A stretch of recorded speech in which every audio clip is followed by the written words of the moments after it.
అనగనగా ఒక అడవిలో ఒక తోడేలుండేది. అడవిలోని జంతువులను చంపి తిని ఆకలి తీర్చుకునేది. ఒక్కోసారి మాత్రం ఎంత వెదికినా దానికి ఆహారం దొరికేది కాదు.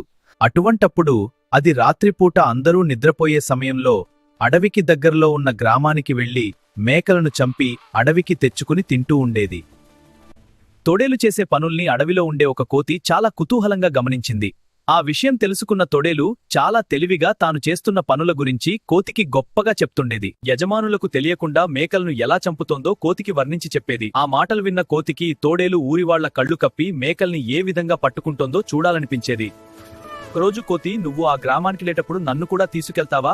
నీ పనితనం చూడాలనుంది అని తోడేలును అడిగింది. అప్పుడు తోడేలు, ఈరోజు రాత్రికే నిన్ను తీసుకెళ్తాను.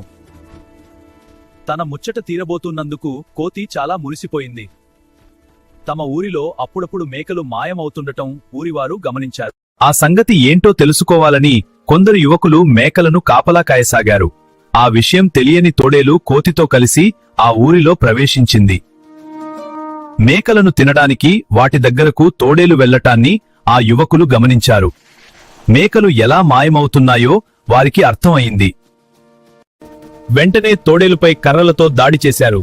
పక్కనే ఉన్న కోతిని కూడా కొట్టసాగారు. మీ మేకల్ని తినటానికి వచ్చింది తోడేలు, నేను కాదు కదా. నన్నెందుకు కొడుతున్నారు? వదిలేయండి. తోడేలుకి సహాయంగా వచ్చావు, నిన్ను మాత్రం ఎలా విడిచిపెడతాం?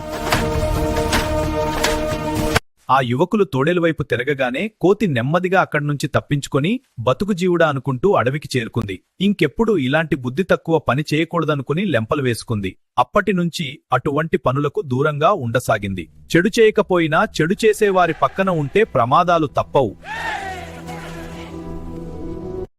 Like, share, subscribe.